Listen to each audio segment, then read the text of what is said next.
श्री सच्चिदानंद सद्गुरु साईनाथ महाराज की जय। श्री सच्चिदानंद सद्गुरु स्वामी समर्थ महाराज की जय। श्री सच्चिदानंद सद्गुरु भरद्वाज महाराज की जय। गुरुदेव दत्ता। सद्गुरु साईनाथन अनुग्रहम आचार्य श्री यक्किराला भरद्वाज मास्टर அவர்களின் கண்டானபி சுவாமி சமர்த்த அக்கல்கோட் மகாராஜ் அவரின் ஆசீர்வாதத்துடன் இந்த சத்சங்கத்தில் நாம் அனைவரும் சுவாமி சமர்த்த அவர்களின் சரித்திரத்தை கேட்டுக்கொண்டே வருகின்றோம். சுவாமி சமர்த்தா தத்தாவதாரம் என்று கேட்டோம்.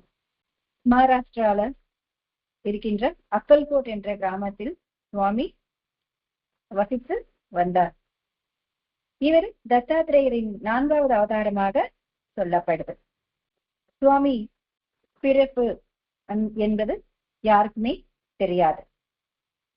அவர் அயோனிஜராக தோன்றியவர். எல்லா தத்தாவதாரத்தில் எல்லா மகான்களும் செய்கின்ற எண்ணற்ற லீலைகள் சுவாமி சமர்த்தாவும் செய்தார். இவர் அவதூதை பரம்பரைக்கு சார்ந்தவர். சுவாமி கிட்ட எந்த நியமம் நிபந்தனைகள் ரூல்ஸ் அண்ட் ரெகுலேஷன்ஸ் சொல்லுவாங்களோ அது எதுவுமே இல்லை. எல்லாரும் சுவாமி சமர்த்தாவை தரிசிக்கலாம், எல்லாரும் அவர் சந்நிதியில் வசிக்கலாம்.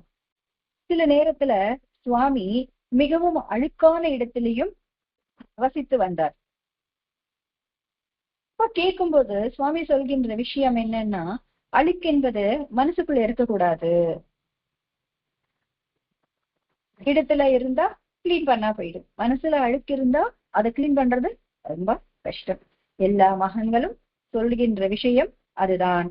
ஆகையால் தான் கடவுள் எங்க இருப்பாருன்னா தூய்மையான இதயத்தில் கடவுள் வசிப்பார் என்று அது எல்லா திருநூல்களிலும் சொல்லியிருக்கு.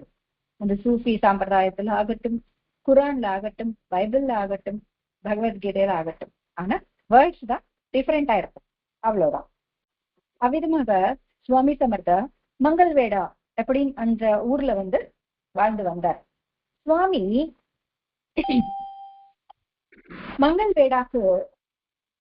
மங்கள்வேடால இருந்தார் இல்லையா, அப்ப அக்கல்கோட்டுக்கு இன்னும் சேரல. அக்கல்கோட்டுக்கு வரத்துக்கு முன்னாடி நடந்த விஷயங்கள் தான் நாம் கடந்த 2 வாரம் கேட்டோம். அந்த மங்கள்வேடால சுவாமி இருக்கும் பொழுது வேற 2 மகான்கள் சுவாமியை அது சுவாமி சரித்திரத்துல சொல்லியிருக்காங்க. அப்போ ஒரு அற்புதமான ஒரு நிகழ்ச்சி நிகழ்ந்தது அப்படின்னு சொல்றாங்க. அந்த 2 மகான்கள் வந்தாங்கல்ல, அவங்களும் தேஜோமய மூர்த்திகள், அதாவது ஒளிவட்டம் வீசுகிற அளவுக்கு அவங்களும் ரொம்ப பார்த்த உடனே இவர் ஒரு மகான் அப்படின்ற தெரிகிற மாதிரி அவங்களும் இருந்தாங்களாம்.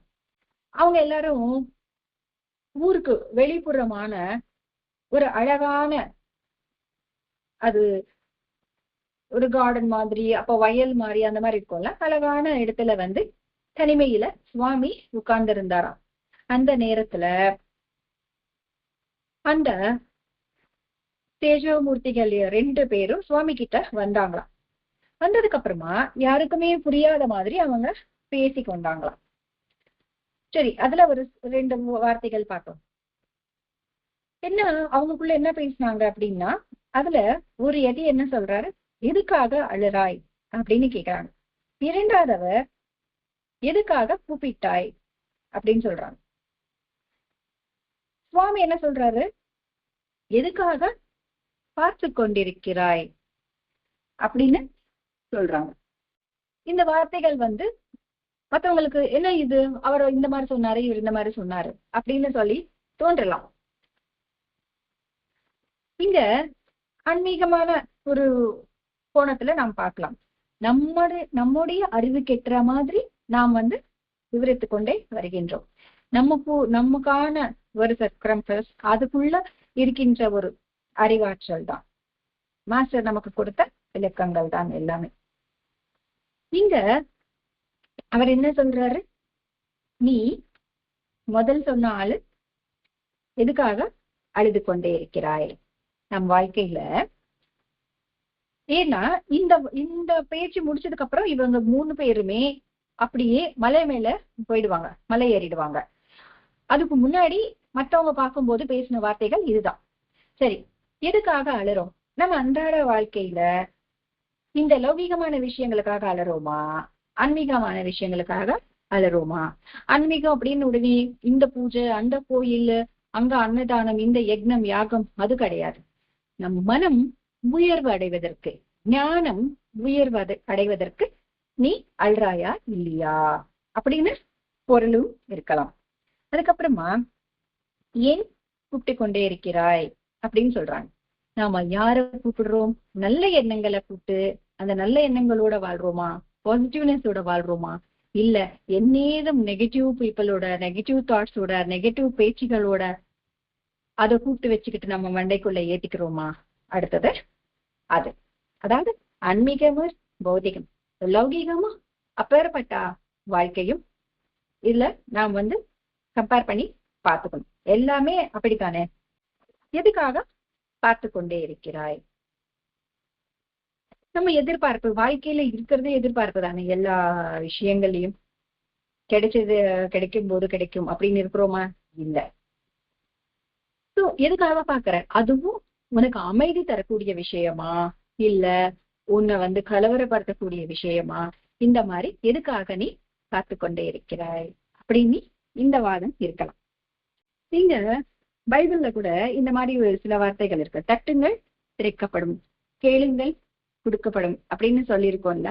அந்த மாதிரி இது எனக்கு தோணுது. அதுக்கான பின்னாடி எவ்வளவோ விளக்கம் இருக்கும். அவ்விதமாக சுவாமி அந்த மாதிரி இந்த 3 பேரும் பேசிக்கிட்டு அப்படியே அந்த மலை உச்சிக்கு ஏறிடுவாங்க. அப்புறமா சுவாமி ஒருவர் மட்டும்தான் இறங்கி வருவார். அங்க என்ன பேச்சுவார்த்தை நடந்தது, என்ன ஏதும் யாருக்கும் தெரியாது. கொஞ்ச நேரம் சுவாமி மட்டும்தான் வருவார். அவங்க 2 பேருடைய விஷயம் யாருக்குமே தெரியல. அவ்விதமாகவே அக்கல்கோட்டுக்கு வருவதற்கு முன்னாடி சுவாமி செலம்பே என்ற ஊர்ல இருந்தார். ராஜா பட்வர்தன் அவருடைய சம்ஸ்தானத்துல ஒரு ராமதாஸ் இருந்தாராம். அவர் மிகவும் கர்வம் கொண்டவர். சுவாமி ஒரு நாள் அவரோட மடத்திற்கு சென்று அங்க தூங்கிட்டார். இந்த ராமதாஸ் வெளியே போகணும், சுவாமி எந்திரிக்கவே இல்லை. அப்புறமா இவருக்கு சரி எவ்வளவு நேரமோ பாப்பாரு, என்ன இவரு தூங்கினே இருக்கிறாரு, எந்திரிக்கவே இல்லைன்னு சொல்லிட்டு அவர் உள்ள வச்சு பூட்டிட்டு போயிடுவார். பூட்டிட்டு அவருக்கு ஏதோ வேலை இருக்கு போயிட்டு வந்துடலாம் நினைச்சு பூட்டிட்டு போனவரு சாயங்காலம் வரைக்கும் சுத்திண்டே இருப்பார். அப்புறமா அவருக்கு தோணும், ஐயோ மட்டத்துல சுவாமியை வச்சு நம்ம பூட்டிட்டு வந்திருக்கிறோமே அப்படின்னு சொல்லிட்டு வருவார். சுத்தமா மறந்துடுவாரு. இல்ல, ஊருக்குள்ள சுத்திட்டே இருந்தார். மடன்றது ஊரு கொஞ்சம் வெளிப்புறமா தானே இருக்கும். ஞாபகம் வருது பேர் என்னமோ ராமதாஸ், ஆனா கர்வம். சரி, அவரு ஓடி வருகையில அந்த வழியில சுவாமி உட்கார்ந்து சின்ன குழந்தை மாதிரி விளையாடி கொண்டே இருந்தாராம். இவருக்கு அப்படி ஒரு ஆச்சரியம். அவருடைய கண்கள் அவர் நம்ப முடியல. ஏன்னா இவர் சுவாமின்ற எண்ணம் இருந்தா தானே, அவர் போல இவரு ஒரு சுவாமி அப்படின்ற மாதிரி எண்ணம் தான் இவருக்கு. சோ இவரு நம்ப முடியல. ஓடி போயிட்டு மடத்தை ஓபன் பண்ணி பாக்குறாரு. அங்க பூட்டினபடியே இருக்கு. உள்ள சுவாமி காணோம். சரி, இது யார் சொன்னாங்கன்னா ஷோலாப்பூருக்கு சார்ந்த பரசுராம் பட் கோரே அப்படின்ற ஒருத்தர் இதை பார்த்து இந்த லீலையை இங்க சொல்லியிருக்கிறார். இங்க பாருங்க, கடவுளை யாராலையும் கைது பண்ண முடியாது. எப்படி பௌதீக தேகத்தை பண்ண முடியாது, நம்ம மனதால கடவுளை கைது பண்ண முடியும். இப்படி இதுக்கு நிறைய வாட்டி மகாபாரதத்துல இருக்கிற விஷயம் நம்ம சொல்லியிருக்கிறோம். இப்போ கஞ்சர்ல கோபண்ணா அவர் அந்த சுல்தான் அரெஸ்ட் பண்ணி ஜெயிலுக்குள்ள வச்சிடுவார். ஏன்னா இவர் ராமருக்கு ஒரு கோயில் கட்டி விக்கிரகங்களை வச்சு இவரு வசூல் பண்ற காசுல தங்க நகையெல்லாம் செஞ்சு போட்டுருவாரு. அதனால அந்த அரசனுக்கு கோவம் இவர் அரெஸ்ட் பண்ணி ஜெயிலுக்குள்ள வச்சிடுவாங்க. இவங்களுக்கு ஆனா பைசா கட்டினாதான் விடுதலை கிடைக்கும். அப்போ ராமரும் லக்ஷ்மணரும் சேர்ந்து 2 பேருமா வருவாங்க. அந்த சுல்தானிடம் பைசா கட்டுவாங்க. கட்டும்போது நீங்க யாரு, ஏன் அந்த கோபண்ணாக்காக நீங்க பைசா கட்டுறீங்க அப்படின்னு கேட்கும்போது, நாங்க அவருடைய சேவகர்கள் அப்படின்னு சொல்லுவாராம். நாங்க 2 பேரும் அவருடைய சேவகர்கள் அப்படின்னு சொல்லிட்டு கட்டிட்டு போயிடுவாங்க. அப்பத்திலிருந்து அந்த கஞ்சர்ல கோபண்ணா என்றவர் ராமதாஸ் என்ற பெயர்ல அழைக்கப்படுகிறார். இதுக்கு அவருடைய பக்தியால கடவுளே இறங்கி நான் அவருக்கு அடிமைன்னு தான் சொல்லியிருக்கிறாருங்க. சோ பகவான் பக்தனுக்கு அடிமை. எப்போ இது நடக்கும் அப்படின்னு யோசிச்சோம்னா, மனிதன் தன்னுடைய அகங்காரத்தை விட்டு எல்லாமே கடவுளின் செயலாலதான் நடந்து கொண்டிருக்கு, அவருடைய அனுகிரகம் தான் இது அப்படின்னு என்னைக்கு நினைச்சிட்டு தான் என்ற அகந்தையை விட்டு முழுமையாக தன்னை தான் சமர்ப்பிக்கின்றானோ, அப்போ அந்த சமர்ப்பிக்கும் போது எல்லா நேரத்துல அவர் தான் எஜமான், கடவுள் தான் எஜமான், நமக்கு எதுவுமே இல்லையா அப்படின்ற எண்ணங்களும் வரலாம். ஸோ அது எல்லாமே தாண்டி சமர்ப்பிக்கும் பொழுது அவர் அடிமை ஆயிடுறாரு. அடுத்தது ஏன் நான் ஒரு ஃப்ரெண்டனோ இல்ல தெரிஞ்சவனோ ஏதோ ஒரு விஷயம் சொல்லிருக்கலாம்ல, இதுக்கு முன்னாடி என்கிட்ட வேலை செஞ்சவர் அப்படி ஏதோ ஒன்று சொல்லிருக்கலாம். ஆனா அவருடைய சேவகர்கள் எப்படின்னு எப்படி சொல்லலாம், அவர் ராமர் லக்ஷ்மணர் அப்படிதான் சொல்லிட்டு போனாங்க. அந்த கொடுத்த தங்க காசுலயும் ராமலட்சுமணன் பொம்மை பிரிண்ட் ஆயிருந்தது கூட இன்னைக்கும் நாம அங்க போகும்போது பார்க்கலாம், பத்ராச்சலத்துல. அதனால இவரு சுவாமிய உள்ள வச்சு பூட்டிட்டு போயிடுவாரு. சுவாமி பூட்டு அப்படியே வச்சு வெளியே வந்துடுவார். ஸோ கடவுள் பக்திக்கும் அன்புக்கும் அடிமை, அதாவது பக்திக்கும் அடிமை தவிர மற்ற யாருக்கும் அவர் கிடையாது. அதுக்கப்புறமா 1950 சுவாமி மங்கள்வேடா விட்டுட்டு போறதுக்காக முடிவு பண்ணிருப்பாரு. அப்போ ஒரு விஷயம் அங்க நடக்கும். நல்ல வெயில். அந்த எல்லையில சுவாமி நடந்துட்டு போயிட்டே இருக்கிறாரு. அங்க வயல் இருக்கும்ல, அந்த வயல்ல சில பேரு வேலை செஞ்சுட்டே இருக்காங்க. பண்டரிநாத் அப்படின்ற ஒருத்தர் கிட்ட சுவாமி உன்னுடைய செருப்பை கொடு அப்படின்னு கேட்பாரு. உடனே அந்த பண்டரிநாத் கழட்டி கொடுக்குறாரு, சுவாமிக்கு கொடுக்குறாரு. சுவாமி அது போட்டுக்கிட்டு அப்படியே ஸ்பீடா அங்கிருந்து கிளம்பிடுவாரு. பார்த்து கொண்டே இருக்கும்போது சுவாமி கொஞ்சம் தூரம் போயிடுவாருல்ல. அங்க என்ன போல ஒரு பெரிய அறிவாளி ஒருத்தன் இருந்தார். அவர் என்னடா நீ அந்த பைத்தியக்காரனுக்கு போய் இந்த செருப்பு கொடுத்தியே, இனிமே உன் செருப்பு திரும்பி வருமா, போடு, அதை போட்டுக்கிட்டு கண் காணாம போயிட்டாரு அவரு. உன் வீட்டுல திட்ட மாட்டாங்களா அப்படின்னு சொல்லிட்டு நம்ம என்னமோ பெருசா சொல்ற மாதிரி இந்த மாதிரி பேச்சுக்கு தானே கேட்பாங்க. உடனே அந்த பண்டிதநாதுக்கு கவலை வந்துச்சு. ஐயோ செருப்பு போயிடுச்சே, நாம் இவர்கிட்ட கொடுத்து விட்டோமே. அதாவது நல்லா இருக்கிறவங்களையும் கெட்டவங்களாக மாத்துறது இதுதான். அவருக்கு வரக்கூடிய அனுகிரகம் எப்பேற்பட்டதோ. ஏன்னா பாபா என்ன சொன்னாரு, நான் 1 வாங்கினா 10 மடங்கு அதிகமா கொடுக்கணும்னு சொல்லியிருக்கிறாரு. எல்லா மகான்களும் அதானே செய்வாங்க. நாம கொடுக்கல, கொடுத்தவனையும் கெடுக்கணும். அந்த மாதிரி இந்த விஷயம் நடந்தது. உடனே சுவாமி அவர் முன்னாடி தோன்றி செருப்பு கொடுத்துட்டாரா. கொடுத்துட்டு அப்ப சொல்றாரு சுவாமி, இனி உங்க வீட்டுல பெரியவங்க ஒண்ணு திட்ட மாட்டாங்க அப்படின்னு சொல்லிட்டு போயிடுவாராம்.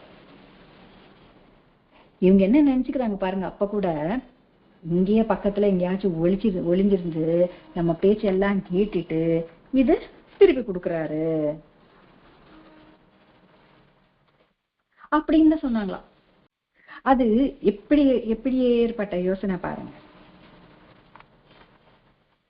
ஆனா சோலாப்பூர்ல இருந்து சில பேர் வந்துட்டே இருக்கிறாங்க. அப்போ அங்க வந்துட்டு இந்த ஊர் எல்லைக்கு வந்ததுக்கு அப்புறமா நாங்க இப்பதான் 2 மைல் தூரத்துல அக்கல்கோட்டை சுவாமியை தரிசனம் பண்ணோம் அப்படின்னு அவங்க கிட்ட சொன்னாங்களாம். பாருங்க, மங்கள்வேடா சோலாப்பூர் அந்த டிஸ்டன்ஸ் பாருங்க. அந்த டிஸ்டன்ஸ்ல சில நொடிகள்ல சுவாமி கொடுத்துட்டு அங்க போயிருப்பாரா? இவங்க மறைஞ்சிருந்து கேட்டாங்க அப்படின்னு நான் நினைச்சுக்கிறாங்க. அதுக்கப்புறமா திரும்பி சுவாமி மங்கள்வேடாக்கு வரவே இல்லை. மனிதன் எப்பவுமே பண்ற தவறு என்ன தெரியுமா? தான் கொடுக்கலனாலும் கொடுக்குறவங்களையும் கெடுத்துருவாங்க. எதுக்காக இந்த மாதிரின்னா யோசனை இல்லை. இப்போ நீ கொடுக்கல, சுவாமி உன்னையும் கேட்கல, அவங்கள கேட்டாங்க, கொடுத்தாங்க. கொடுத்ததுக்கு அப்புறமா அந்த பையனும் அவன் பாட்டுக்கு அமைதியா வேலை செஞ்சுட்டே இருக்கிறாங்க. இவர் கண் தெரியாம பண்ணுது. செருப்பு எதுக்கு கேட்பாங்க? கால் சுடுது அதனால கேட்பாரு. இவர் வயல்ல இறங்கி வேலை செய்யறாரு. சரி, இவர் செருப்பு போட்டுன்னு போயிட்டாரு. உனக்கு நம்பிக்கை இல்லை, ஆனா அந்த பையன் கொடுத்தான்ல அவரையும் அந்த மாதிரி சொல்லி மனசு வந்து பாருங்க, கொடுத்தது சில நொடிகள்லயே மாறிடுச்சு. ஏன்னா அவர் இங்கேயே சுத்திட்டு இருப்பாரு, எப்பாச்சும் கொடுப்பாரு அப்படின்ற எண்ணத்துல கொடுத்துருக்கலாம். அவர் கண்ணு காணாம தூரமா மறைஞ்சதுக்கு பிறகு ஐயோ என் செருப்பு போச்சு அப்படின்ற கவலையும் வந்துச்சு. வீட்டுல பெரியவங்க திட்டுவாங்களே அப்படின்ற கவலையும் அவருக்கு வந்துச்சு. எல்லா நேரத்திலையும் நாம் யோசிப்பதுதான் கரெக்ட் அப்படின்ற எண்ணமும் இருக்கக்கூடாது இல்லையா? அதுவும் கிடையாது. இப்போ வியாழக்கிழமை நம்மளுடைய சகோதரி அவையார் சொன்ன விஷயங்களை சொன்னாங்க. மானிடராய் பிறத்தல் அரிது அப்படின்னு சொல்லியிருக்காங்க. அதாவது இந்த மானுட ஜென்மம் கிடைப்பது என்பது அரிதான ஒரு விஷயம் அப்படின்னு சொல்லியிருக்காங்க. எதுக்காக இது அரிதான விஷயம் அப்படின்னு சொன்னா, எத்தனையோ லட்சம் உயிரினங்கள் இருக்கு.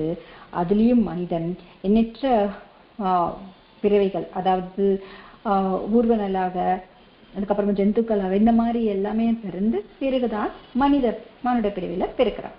வெங்கடேச சுவாமி சரித்திரத்துல இருக்கு. ஒரு மரத்துல மாம்பழம் இருக்குன்னா அந்த மாதிரி பிறவைகள் எண்ணற்ற பிறவைகள் எடுத்து பிறகு மானிட பிறவி கிடைக்குது. அதுலயும் அவன் மனிதநேயத்தோட வாழ்ந்து வந்து போயிட்டான்னா திருப்பி அந்த மானுட பிறவியே கிடைக்குது. அதான் சொன்னார் அவர், மனிதனாக போனா மனிதனாக வருவான் அப்படின்னு சொல்லுவாங்க. மனிதனாக போனான்னு என்ன, இந்த தேகத்தோட போனா திருப்பி இன்னொரு தேகம் கிடைக்குமா? கிடையாது. மனிதன் அப்படின்னாலே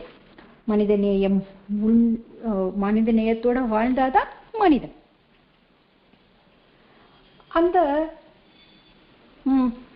மனித பிறவி நமக்கு கிடைச்சிருக்கு. அது எப்படி, எதுக்காக அது உயர்வானது அப்படின்னு சொல்லியிருக்காங்க அப்படின்னு யோசிச்சு பார்த்தோம்னா, இப்போ எல்லாமே நம்ம காமனா இருக்கிறது வந்து நமக்கு திங்கிங் பவர் வந்து நமக்கு இருக்கு, நம்ம யோசிப்போம். அதுங்களுக்கு எல்லாமே 5 அறிவு தான், நமக்கு 6th சென்ஸ்ன்றது இருக்கு அப்படின்னு ஒரு விஷயம் மட்டும் நம்ம பார்க்கிறோம். ஆனா இந்த மனிதனுடைய அமைப்பு பார்த்தாலே நம்மளுடைய ஸ்கல் அது எல்லாமே எத்தனையோ லட்சம் ஆண்டுகள் தாண்டியும் ஒன்றும் கிடைச்சிட்டே இருக்கு. அந்த எலும்பு கூடு கிடைச்சா இது இத்தனை லட்சம் ஆண்டுகளுக்கு முன்னாடிது, அந்த அளவுக்கு ஸ்ட்ராங் ஆனது.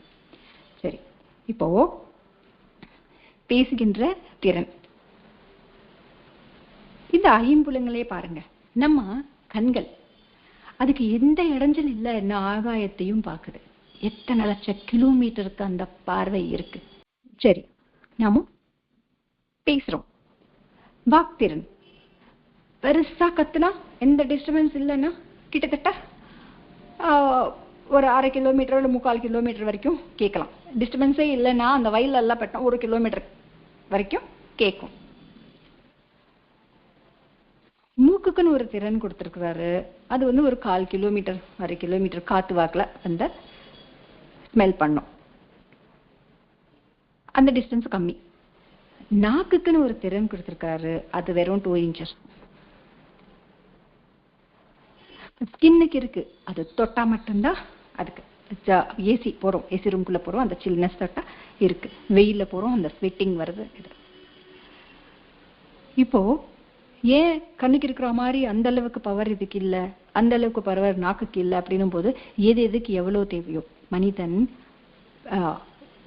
பார்வை மிக தூர பார்வை இருக்கணும்னு சொல்லுவாங்க. எதுக்காக? அந்த ஃபியூச்சரையும் தான் இப்படி இது நடக்கும் இப்படி நடக்கும் அப்படின்னு சொல்லிட்டு தான் பார்த்த மாதிரி அதை யோசித்து அந்த மாதிரி தன் வாழ்க்கைய கொண்டு வரான். கேட்கறது ஸ்ரவணம். நவவித பக்தியில ஃபர்ஸ்ட் ஸ்ரவணம். ஏன் பார்ப்பதுக்கு அவ்வளவு தெரியும்னா பார்த்து தானே நம்ம எல்லாம் தெரிஞ்சுக்கிட்டோம். தெரிஞ்சதுக்கு அப்புறமா கேட்கிறோம். இந்த கேள்வி ஞானம் வேணும். அதனால 1 கிலோமீட்டரோ 1/2 கிலோமீட்டர் வரைக்கும் கேட்குற மாதிரி காதுகளை கொடுத்துருக்குறாரு. இந்த நாக்கு அது இருக்கிறதுலையே ரொம்ப டேஞ்சர். மூக்கால அந்த எந்த ஒரு இது இல்லை, இது பேட் ஸ்மெல் இது குட் ஸ்மெல் இவ்வளவுதான் நம்ம பண்றோம்னு வச்சுக்கோங்களேன். சில நேரத்துல நல்ல டிஷ்ஷஸ் ஸ்மெல் பண்ணிட்டோம்னா அது சாப்பிடலன்னா டெம்ட் ஆயிடுறோம். அந்த அளவுக்கு இதுக்கான ஒரு நெகட்டிவோ பாசிட்டிவ் சொல்லிக்கலாம். நாக்கு இது வெறும் டேஸ்ட்டுக்கு மட்டும் இல்லை, இந்த கலியுகத்துல டேஸ்ட்டுக்கு தான் எல்லாரும் அடிமைகள்னா வாக்குக்கும் தான் அடிமைகள் ஆயிடுறோம். எங்க நல்ல விஷயங்களுக்கு அடிமையாகிற, தீய விஷயங்களா இதை நமக்கு பிடிச்ச மாதிரி யார் சொன்னாலும் அது நல்ல விஷயம், அதை கேட்டுருவோம். நமக்கு பிடிக்கலைன்னாலும் அது உண்மையே ஆனாலும் அது பொய்க்கு சமமாக நாம விட்டுறோம். இந்த மாதிரி மனிதனுடைய பிறப்புல யோசிச்சோம்னா ஒவ்வொரு அற்புதம் இருக்கு. அந்த கண்ணில் தூசி படுறதுக்கு முன்னாடி எப்படி அந்த இமைகள் மூடுது, நம்ம முயற்சி பண்ணி இப்ப கண்ணு மூடணும் அப்படின்னு நினைக்கிறோமா? நினைக்கிறதுக்கு முன்னாடி அது நடக்குது. சுவாசிக்கின்றோம், எவ்வளவு தூசி இருக்கு, அது உள்ள போகாம அங்க ஒரு சின்ன ஹேர்ஸ் கொடுத்து அது நிறுத்துறா இருக்காரு. ஸ்வெட்டிங் வரத்துக்கு, அதாவது இந்த கெட்ட நீரு அந்த ஸ்வெட்டிங் வரதுக்கான அதுவும் ஹோல்ஸ் இருக்கு. ஆனா அதுல இருந்து பிளட் வெளியே வரலையே, அதுக்கான அமைப்பு அப்படின்னு பார்த்தா மனித பிறவி ஒரு அற்புதமானது, அதிசயமானது. அது கிடைப்பது இதெல்லாம் உணர்ந்தாதான் இப்பேற்பட்ட பிரிவி நமக்கு கிடைச்சிருக்கா அப்படின்ற எண்ணம். அந்த பிரிவிலையும் கூடு குருடு செவிடு பேரு இது எல்லாமே இல்லாம பிறப்பது அரிதுன்னு சொல்லியிருக்கிறாங்க. ஆனா பிசிக்கலி சேலஞ்சு பீப்புளும் இப்போ எவ்வளவு சாதிக்கிறாங்க. பாரா ஒலிம்பிக்ஸ்ல இந்தியாவுக்கு தங்க பதக்கங்களே வாங்கி கொடுக்குற அளவுக்கு அவங்களும் இருக்காங்க.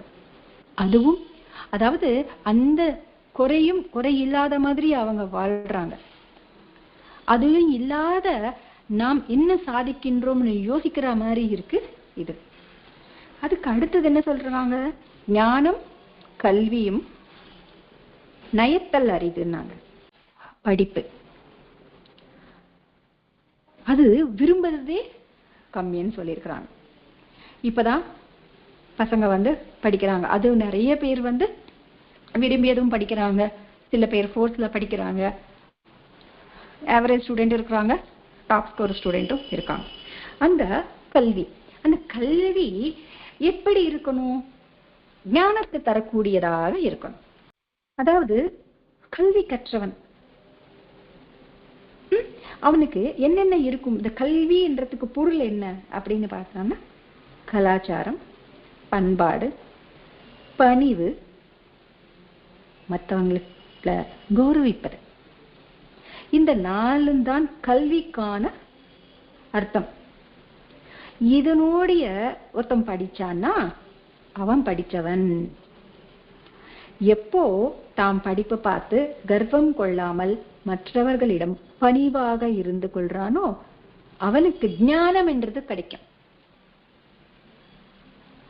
இப்போ படிச்சவனுக்கு ஏன் இது இருக்கணும்னா, படிப்புனா இதுதான் அர்த்தம். நம்ம சில திட்டம் படிச்சவன் தானே உனக்கு அறிவு இல்லை அப்படின்வோம் திட்டும் போது. எதுக்காக அப்படி சொல்றோம்? படிப்புனா இதெல்லாம் இருக்கணும், படிப்புக்கான குவாலிட்டிஸ் இதுதான் அப்படின்னு சொல்லிருக்காங்க. அதாவது கௌரவிக்க தெரியணும், பணிவாக வாழ தெரியணும், நம்மளுடைய கலாச்சாரத்தை தொடர்வதற்கு தெரியணும், பண்பாடோட வாழவும் பழகணும். இந்த விஷயங்கள் இருந்தால் அவன் படிச்சவன். சான்றோனுக்கு சென்ற இடமெல்லாம் சிறப்பு. எதுக்கு? இது இருந்தால்தான் சிறப்பு. அது எது யார் ஒருத்தருக்கு அந்த பணிவென்றல் இருக்குமோ அவனுக்கு ஞானம் கிடைக்கும். அந்த ஞானத்து மேல ஒரு ஆசையும் வரும். அப்போ தான் மனிதன்ல இருந்து மாமனிதனாக மாறுவதற்கான வாய்ப்புகள் உண்டு. இந்த ஞானம் கிடைச்சதுக்கு பிறகுதான் தானம் தவம் தெரிஞ்சுப்பான். எதுக்காக அப்படி சொன்னாங்க? ஏன் படிக்காதவன் தானம் பண்றது இல்லையா அப்படின்ற கேள்வி செட்டனா கேட்டுருவாங்க. படிக்காதவனுக்கு தவிப்பே இல்லையா, படிக்காதவன் எதுவுமே சாதிக்கிறதே இல்லையா அப்படின்னு சொல்லிட்டு எல்லாமே இருக்கு. ஆனா இப்படி செய்யறாங்கன்றதுல இருக்கு, அந்த பாவனையில இருக்கு.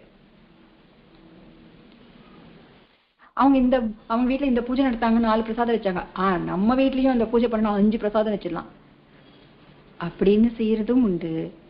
நமக்கு இருக்கிறதுல சுவாமிய வர வச்சு நாம் பெற்ற அனுகிரகம் 10 பேருக்கு வாங்கி கொடுக்கணும், அரிசி பொரியை பிரசாதமா கொடுத்தாலும் பரவாயில்லன்னு செய்யற ஞானம் எப்ப வரும்னா, இந்த பூஜை எளிமையாக இருக்கும் பொழுது 10 பேரும் இந்த பூஜையை பயன்படுத்துவாங்க, நாமளும் அதுல ஒரு பங்கேற்கலாம் அப்படின்ற எண்ணம் இருக்கும் பொழுதுதான் அந்த பூஜைக்கான பலன் கிடைக்கும். உதய பிரார்த்தனை புக்ல மாஸ்டர் எழுதியிருப்பார், சத்சங்கம் அவ்வளவு எளிமையாக நடப்பதற்கான காரணமே அதுதான். ஒரு விஷயத்த பார்த்து மத்தவங்க மிரண்டு போக கூடாது, ஐயோ நம்மளால முடியலையேன்னு சொல்லி தவிக்க கூடாது, அதுவே பாவமாக நம்மள சேரும்.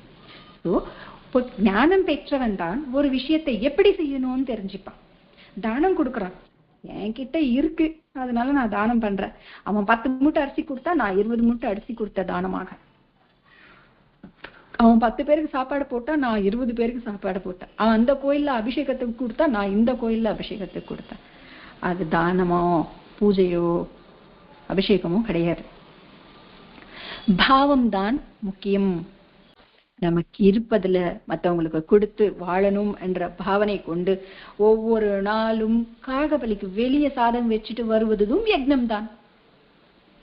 அந்த ஞானம் பெற்றவனுக்கு தான் நம்மளுடைய பாவனை கேட்டுதான் நமக்கு பலன் கிடைக்கும் என்ற எண்ணம் இருக்கும். அதனாலதான் அது கிடைச்சதுக்கு பிறகு செய்கின்ற தானம் தவம் என்றது முழுமையடையும் சொல்றாங்க. சோ தானம் பண்றோமா, ஒரு அகங்காரம் எனக்கு இருக்கு, நான் இத்தனை பேருக்கு கொடுக்குறேன் கிடையாது. உன்கிட்ட இருக்கு அப்படியே வச்சுக்கோ, வாங்கறதுக்கு ஆள் இல்லைன்னு என்ன பண்ணுவ? என்கிட்ட இருக்கு, நிறைய பணம் இருக்கு, இல்ல நிறைய துணியே இருக்கு, புது துணியை வாங்கி வச்சிருக்கிற, வாங்கறதுக்கு யாருமே வரலன்னு அதெல்லாம் நான் என்ன பண்ணிப்பேன்? நம்ம மேல அனுகிரகத்தோடு கடவுள் யாஜகனாக வர்றாரு அப்படின்றதுதான் நமக்கு கீதையிலையும் எல்லா புராணங்கள் வேதங்கள்ல சொல்லப்பட்டிருக்கு. அதனால தரித்திர நாராயணன் சொல்லுவாங்க, ஏழைன்னு சொல்ல மாட்டாங்க, தரித்திர நாராயணன் சொல்லுவாங்க. அவர் வாங்குற மாதிரி இருந்தாதான் கொடுக்கறதுக்கு நம்ம கை ஓங்கும். நிறைய பேர்கிட்ட ஒரு நல்ல பழக்கம் இருக்கும், ஏதாவது கொடுக்கும் போது அவங்க கை மேல வச்சுக்க மாட்டாங்க, அந்த 2 கையில வச்சுக்கிட்டு எடுத்துக்கோங்கன்னு சொல்லுவாங்க. நம்ம கிட்ட எவ்வளோ இருந்தாலும், நான் எவ்வளோ அடுக்கி வச்சிருந்தாலும் அதை கொடுத்து நான் புண்ணியமா மாத்திக்கணும் போது அந்த 7 ரூபத்துல கடவுள் யாஜகம் வாங்கினாதான் அதுக்கான பலன் உண்டு. சோ எனக்கு இந்த செல்வம் கொடுத்ததும் கடவுள் தான், அதை வாங்க வருவதும் கடவுள் தான் என் எண்ணத்துல செய்த தானம் பலன் அடிக்கும். எதுக்காக கல்விக்கு அப்புறம் ஞானம்னு சொன்னாங்கன்னா, சில பேர் செய்வாங்க, எங்க முன்னோர்கள் கொடுத்தாங்க, எங்க அம்மா கொடுத்தாங்க, கொடுத்துட்டு சொல்லிட்டாங்க, அதனால வருஷம் அங்க கொடுத்துருவேன், வருஷம் இங்க செஞ்சுடுவேன். உங்க அம்மா சொன்னாங்க நீ செய்யற, அதுக்கான பலன் தான். ஏன் செய்ய சொன்னாங்க, எதுக்காக செய்ய சொன்னாங்க, அவங்க எந்த பாவனையோட செஞ்சாங்க, நம்மள எந்த பாவனையோட செய்ய சொல்றாங்க, இது எல்லாம் இருக்கிறது தானே மனித பிரிவு யோசிக்கிறதுக்கு கொடுத்திருக்காரு கடவுள். அதனால அவையார் ஞானமும் கல்வியும் ஞானமும் வந்ததுக்கு பிறகுதான் தானம் தவம் பலனடை கொடுக்கும். இதுதான் சொல்றாங்க. அதுக்கப்புறமா ஸ்வர்க்கம்னு சொன்னாங்க. சொர்க்கம் உடனே நமக்கு என்ன தோணும், ஸ்வர்க்கம் என்றது நம்ம இன்னும் இருந்ததுக்கு அப்புறமா தான் வரப்போறது கிடையாது. இருக்கும்போது இல்லாத ஸ்வர்க்கம் போனதுக்கு அப்புறமா எங்க இருக்க போறேன் என்ன தெரியும். நான் சந்தோஷமா இருக்கிறேன்னா இங்க இருக்கும் போது நான் ஆனந்தமா இருக்கணும், அந்த ஆனந்தத்தை நான் இங்க அனுபவிச்சாதான் அது ஸ்வர்க்கம். மரணத்துக்கு பிறகு எப்படி ஏற்பட்ட வாழ்க்கை இருக்கும் நமக்கு யாருக்கும் தெரியும். அது நமக்கு இதுக்கு இதுதான் சொல்லி கொடுக்கும் ஆன்மீகம். உனக்கு கிடைச்சதுல திருப்தியோட வாழும்போது ஆனந்தம் என்றது கிடைக்கும். திருப்தி, அதாவது ஃபுல்ஃபில் அடைஞ்ச மனம், போதும் என்ற மனம் பொன் போன்றதுன்னு சொன்னாங்க. பொண்ணுன்னு என்ன, அதுக்கு வேல்யூ ஜாஸ்தி. அந்த போதும் என்ற மனம் எப்ப வருமோ அப்போது திருப்தி வரும். அந்த திருப்தி வந்ததுக்கு அப்புறமா, அந்த ஃபுல்ஃபில்னஸ் வந்ததுக்கு அப்புறமா தான் ஆனந்தம் வரும். இது நம்ம எல்லாருமே சின்ன சின்ன விஷயங்கள் டெஸ்ட் பண்ணிட்டு நம்ம வாழ்க்கையில நாமளே பார்த்துக்கலாம், நமக்கே தெரியும். அப்போ நம் வாழ்க்கை ஆனந்தமாக இருக்கும். நம்ம வீட்டுல நம்ம ஜஸ்ட் ஸ்வர்க்கம் அப்படின்னு, நம்ம வீடே ஸ்வர்க்கம் அப்படின்னு நினைச்சிட்டோம்னா எப்படி ஸ்வர்க்கமாகும்? அந்த வீட்டுல நம்ம யாருக்கு எது செஞ்சாலும் இது கடவுளுக்காக நான் செஞ்சேன்ற திருப்தியோடு நிறைஞ்ச மனசோடு நாம் செய்யும் பொழுது, அந்த சேவையை வாங்கும் பொழுது அவங்களும் ஆனந்தமாக இருப்பாங்க, நாமளும் ஆனந்தமாக இருப்போம். அதுதான் ஸ்வர்க்கம். ஒருத்தர் வேல்யூஸ், ஒருத்தரோட தாட்ஸை நம்ம வேல்யூ பண்ணிட்டு ஒத்துழைச்சிட்டு வாழ்வதுதான் ஸ்வர்க்கம். நம்ம வீடு ஸ்வர்க்கமாக்கிக்கணும், வீடு கோயிலாக்கிக்கணும். அதுக்கு முதல்ல என்ன பண்ணணும்? நம்ம இதயத்தை தூய்மையாக்கிக்கணும். ஸோ மனித பிறவி, எப்பேற்பட்ட பிறவி கடவுள் எனக்கு கொடுத்திருக்கிறாரு. அதுவே வெங்கடேச சுவாமி என்ன சொன்னாரு? எத்தனையோ இந்த மாம்பழமே எக்ஸாம்பிள்னா எத்தனையோ மாம்பழங்களாக அதுக்கு அப்புறமா தான் அது ஒரு மனிதனாக ஒரு பிறப்பெடுத்து, எத்தனையோ மனித பிறவியில மனித நேயத்தோடு வாழ்ந்த மனித பிறவிகள் எத்தனையோ எடுத்ததுக்கு பிறகு குருவிடம் சேர்வார். அந்த குருவிடம் சேர்ந்து எத்தனையோ பிறவிகள் எடுத்ததுக்கு பிறகு குருவின் பார்வையில் தானும் ஒன்றிணைவார். அப்போதான் மனிதனுக்கு ஞானம் என்றது கிடைக்குது. அந்த ஞானம் கிடைச்சதுக்கு பிறகு தான் பெற்ற ஞானத்தை தன் வாழ்க்கையில இம்ப்ளிமெண்ட் பண்ணி மனிதன் ஃபுல்ஃபில் அடையணும், அந்த மோட்சமும் முக்தியும் அடையணும். இது ஔவையார் இந்த மாதிரி சொல்லியிருக்காங்க. வெங்கடேச சுவாமி இந்த அர்த்தத்துல சொல்லியிருக்கிறாங்க. வெங்கடேச சுவாமி சொன்னது, நம்ம மனிதனாக போனா மனிதனாக வருவாய் அப்படின்னு சொன்னாங்க. அப்படி என்னன்னா நம்ம வலிக்கு விழாம இருக்கணும். அதுக்கு என்ன வேணும்? சரி, வலிக்க விடாம இருக்கு அப்படின்னா எவ்வளவோ ஞானம் பெற்றவங்க விஸ்வாமித்திரர் விழலையா? எண்ணற்ற மக்கள் விழலையா? சரி, அவங்க விஸ்வாமித்திரரா அந்த காலம் விடுங்க. இப்போன்னு நினைச்சா கூட எல்லாருமே மனிதனாக வாழ்றது இல்லையே. ஈரோடு வெங்கடப்பர் ராமசுவாமி என்ற ஒருத்தர், அவர்தான் திராவிட கழகம் என்ற ஒரு நிறுவனத்தை தொடங்கினார். அவர் ஓர் எழுத்தாளர், ஈவேரா என்று அழைக்கப்பட்ட, அதுக்கப்புறமா தந்தை பெரியார் என்ற பட்டமும் அழைக்கப்பட்டவர். தந்தை பெரியார் தெரியாதவங்க தமிழகத்துல இருக்க முடியாது. ஏன்னா மனிதனாக போனா மனிதனாக வருவான் என்ற ஒரு வார்த்தைக்கு தான் நம்ம விளக்கம் தேடுறோம். எதுக்காக அவர் சொல்றாரு? அவர் நமக்கு கிடைச்ச இந்த சுதந்திரத்தை பத்தி சொல்றார், இண்டிபெண்டன்ஸை பத்தி அவர் சொன்ன ஒரு வார்த்தை என்னன்னா, எழுதியிருக்கிறது என்னன்னா, நம்ம இண்டிபெண்டன்ஸ் வெள்ளைக்காரன் கையிலிருந்து கருப்புக்காரனுக்கு மாறியது, அவ்வளவுதான் சொன்னாராம். நாம் அப்படின்னா என்ன? நாம் இன்னும் முழுமையான சுதந்திரத்தை அடையவில்லை என்று பொருள். முழுமையான சுதந்திரத்தை நாம் இன்னும் அடையவில்லை என்ற அவரோட வெள்ளைக்காரன் கையில இருந்து கருப்புக்காரன் கையிலுக்கு வந்தது, அவ்வளவுதான் அப்படின்னாரா. தந்தை பெரியார் 1973 டிசம்பர் 24 வரைக்கும் வாழ்ந்து வந்தார். அதாவது சுதந்திரம் கிடைச்ச 26 வருடம் காலம் அவர் வாழ்ந்திருந்தார். அத்தனை காலத்துல அவர் பார்த்தது இதுதான். சுதந்திரம் வந்த புதுசுல எப்படி இருந்திருப்பாங்க, எப்படி யோசிச்சிருப்பாங்க, அவங்களுடைய தியாகம், எல்லா தியாகம் நிறைஞ்ச பூமி, அந்த ரத்தத்தால நினைஞ்ச பூமி, அது இன்னும் ஆற கூட இல்லை. அந்த நேரத்திலேயே இவர் வாயால் இந்த வார்த்தை எழுதப்பட்டிருக்குது, இண்டிபெண்டன்ஸ் வெள்ளைக்காரன் கையிலிருந்து கருப்புக்காரன் கைக்கு வந்திருக்குது, அவ்வளவு மட்டும்தான் அப்படின்னு சொல்லியிருக்கிறார். அதாவது இதுக்குதான் மனிதனாக போனா மனிதனாக வருவாய் என்று வெங்கடேச சுவாமி சொன்னது. மானிட பிறவி அருது, அதை இவ்விதமாக பயன்படுத்திக் கொள் என்று ஔவையார் சொன்னது. இது ஏன் இங்க நாம ஏன் இது பண்றோம்னா, பக்தி என்றது யாருக்கு வரும்? எல்லா மனிதர்களுக்கும் கொண்டிருக்கிறது பக்தியும் அல்ல. நிறைய இடத்துல விளம்பரமாகவே மாறிவிட்டது. பக்தி பிரதர்சனமாகவே மாறிவிட்டது. சத்சங்கம் என்றால் கௌரவம் இல்லைன்னு சொல்லிட்டு 150 வருஷத்துக்கு முன்னாடி பாபா கங்ககீர் பாபா கையை பிடிச்சிட்டு புலம்பினாராம். ஆகையால் நமக்கு இந்த மானிட பிறவி கிடைச்சிருக்கு. நம் பக்தியால் கடவுளையே நாம் நம்ம பக்திக்கு அடிமையை ஆக்கிக்கலாம். அந்த அளவுக்கு ஞானத்தையும் அறிவாற்றலையும் கொடுப்பதற்கு ஆச்சாரியா ஸ்ரீ எக்கிராலா பரத்வாஜ மாஸ்டர் அவர்கள் நமக்கு துணையாக இருந்து நமக்கு கைப்பிடிச்சு முன்னாடி கூட்டிட்டு போறார். நாமளும் மனிதனாக வந்தோம், மாமனிதனாக செல்லணும், மனிதனாக இல்லை. ஸ்வஸ்தி. ஸ்ரீ சச்சிதானந்த சத்குரு சாய்நாத் மகாராஜ் கி ஜெய். ஸ்ரீ சச்சிதானந்த சத்குரு அக்கல்கோட் மகாராஜ் கி ஜெய். சத்குரு பரத்வாஜ் மகாராஜ் கி ஜெய். குருதேவ தத்தா.